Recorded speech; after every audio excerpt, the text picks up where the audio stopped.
다 같이 사도신경 하심으로 가정과 구역을 위한 영상 예배를 시작하겠습니다.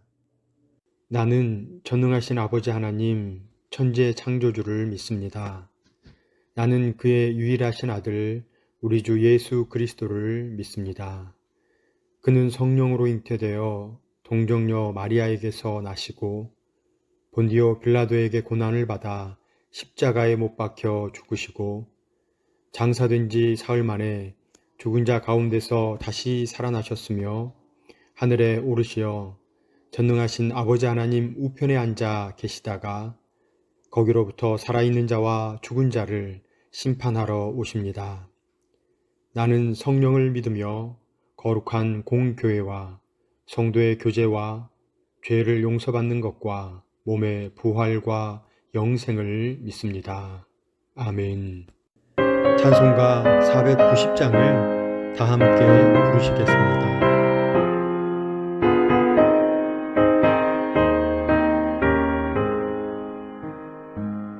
주여 지난 밤 내 꿈에 베었으니 그 꿈 이루어 주옵소서.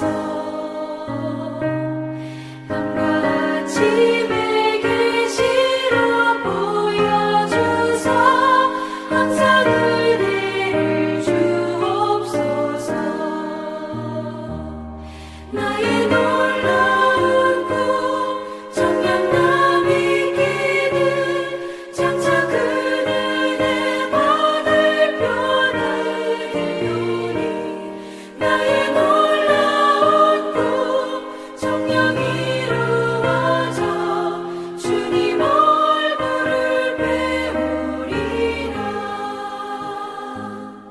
마음 외롭고 아파서 낙심될 때 내게 소망을 주셨으며 내가 영광의 주님을 바라보니 앞길 환하게 보이도다. 나의 놀라운 꿈 청량감 있기는 장차 그 은혜 받을 편하리오니. 나의 놀라운 꿈 청량 이루어져 주님 얼굴을 배우리라.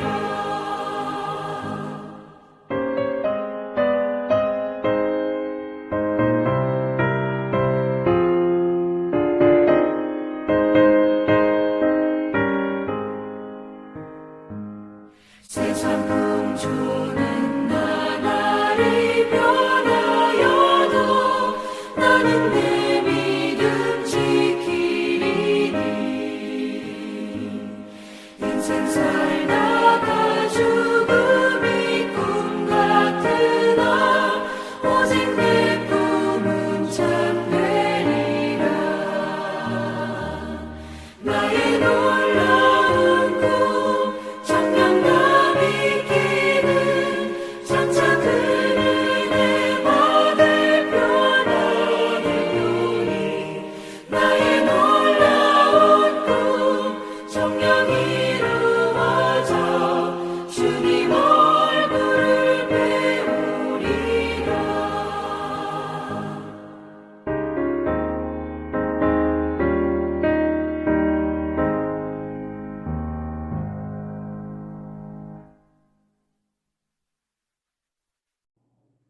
각 가정이나 구역의 담당자께서 기도해 주시겠습니다.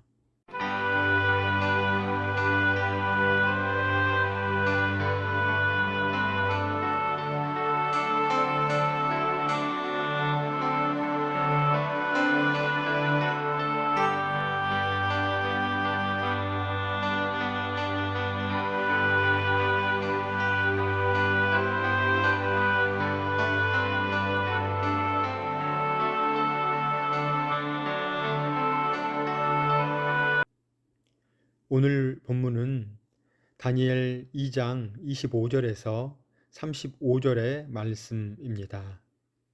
다니엘 2장 25절에서 35절의 말씀을 한 목소리로 읽겠습니다.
오늘은 49가 이상으로 나타나 보임에라는 제목으로 구역 공과를 함께 나누겠습니다.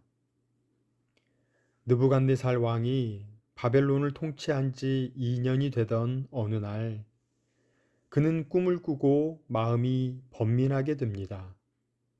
범상치 않은 꾸밈을 직감한 왕은 박수, 술객, 점쟁이, 갈대아 술사들을 불러서 자신의 꿈을 해몽하라고 합니다. 그러나 아무도 해몽하지 못하자 왕은 모든 지혜자들을 죽일 것을 명령합니다. 칼날이 다니엘에게 미치려고 할 때 다니엘은 시간을 허락한다면 왕께 나아가 그 꿈에 대해 자신이 말하고 해석할 수 있다고 이야기합니다. 그리고 그는 곧장 친구들에게 이 사실을 알리고 하나님께 지혜를 구합니다. 오직 하나님께만 참된 지혜와 능력이 있음을 알았기 때문입니다. 나아가 왕 앞에서 자신에게 있는 그 지혜의 근원이 하나님으로부터 온 것임을 증거하며 감사와 찬양과 영광을 올려드립니다. 오늘 나눌 첫 번째는 다니엘이 자기 집으로 돌아가서 새 친구들에게 그 일을 알리는 내용입니다. 갈대아 술사들이 능히 왕의 꿈과 그 해몽을 하지 못하여 죽임 당할 위기에 처하자 다니엘이 왕께 나아가 시간을 주시면 자신이 꿈을 해석하겠노라고 아뢰입니다. 다니엘은 비록 바벨론의 술사들이 이방 술사들이지만 무고하게 죽는 것을 막습니다. 그러나 꿈을 해석하지 못하면 자신도 죽임당할 위기에 처했습니다. 이때 다니엘은 동족인 세 친구 하나냐와 미사엘과 아사랴를 찾아갑니다. 그들은 모두 하나님을 경외하는 자들로서 다니엘과 함께 하나님께 간구할 수 있는 사람들이었습니다. 그리고 생명의 근원 되신 하나님께 생명을 구하는 절박한 기도를 함께 드립니다. 이는 위기 앞에서 중보해 줄 동역자를 찾는 것이 얼마나 중요한지 보여주는 것입니다. 오늘 나눌 두 번째는 오직 은밀한 것을 나타내실 이는 하늘에 계신 하나님이시라는 내용입니다. 느부갓네살 왕은 자신의 꿈을 지혜자들에게 알려주지 않습니다. 어떤 꿈인지부터 맞추라고 강요하고 있습니다. 이것은 왕이 그만큼 지혜자들을 신뢰하고 있지 못함을 나타냅니다. 그러나 다니엘은 달랐습니다. 그는 신앙의 동역자인 세 친구들에게 중보 기도를 요청하고 환상을 통해 하나님의 응답을 받게 됩니다. 다니엘은 왕 앞에 나아가 은밀한 것을 나타내실 분은 하나님 한 분뿐이라고 당당히 선포하며 왕의 꿈에 대해 이야기하기 시작합니다. 꿈의 내용을 말할 뿐만 아니라 그 해석까지 상세하게 이야기합니다. 이 모든 것을 가능하게 하신 분은 하나님이십니다. 믿음의 사람은 역사의 주권이 하나님께 있음을 고백하는 사람입니다. 다니엘은 이 확신한 믿음으로 죽임의 위협 앞에서도 왕 앞에 당당히 나아갈 수 있었습니다. 기상 역사상 그 유래를 찾을 수 없을 만큼의 대형 허리케인이 카리브해에서 발생해 예고도 없이 플로리다 주를 강타한 적이 있었습니다. 허리케인은 호수의 제방을 무너뜨렸고 이로 인해 호숫가에 지은 찰스 시어즈의 집이 그만 물에 잠기고 말았습니다. 찰스와 그의 아내 3명의 자녀는 조금 높은 지역에 있는 고목나무 위로 피신했지만 곧 고목나무도 물에 잠기게 되었고 잠시 후 결국 나무 꼭대기까지 물이 차오르게 되어 더 이상 올라갈 곳이 없는 처지가 되어 버렸습니다. 폭풍우는 계속되고 살아날 가망이 없다고 느껴지자 찰스가 절망적으로 이렇게 중얼거렸습니다. 여보, 이젠 틀렸어.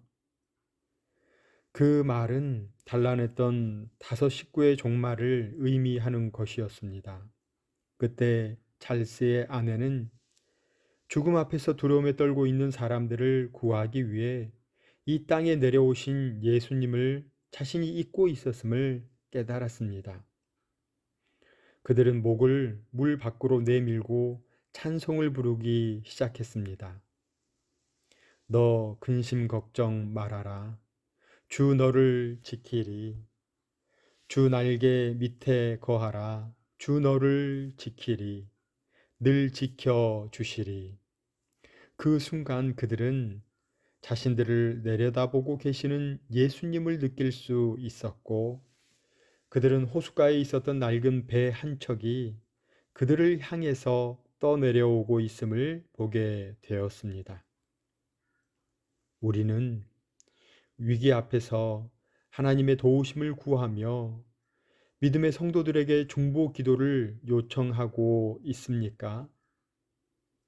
세상이 점점 더 우리를 공동체로부터 소외시켜 우리는 믿음의 형제 자매들에게조차 우리의 간절한 문제들을 나누고 기도하지 못할 때가 많습니다. 믿음의 공동체 안에서 우리의 아픔, 위태로움, 긴급한 기도의 제목들을 내어놓고 기도를 요청하지 못했음을 회개합니다. 너희 중에 누구든지 지혜가 부족하거든 모든 사람에게 후히 주시고 꾸짖지 아니하시는 하나님께 구하라. 그리하면 주시리라. 오직 믿음으로 구하고 조금도 의심하지 말라 하신 하나님의 약속을 기억하고 믿음의 형제 자매들과 믿음으로 간구하는 우리 모두가 되기를 바랍니다.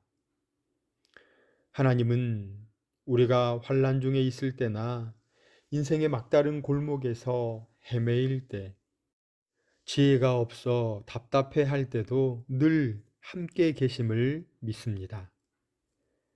낭망하지 않고 믿음으로 승리할 때까지 하나님께 기도로 나아가시는 사천읍의 가정과 구역원 모두가 되시기를 주님의 이름으로 축원합니다. 아멘. 기도하겠습니다.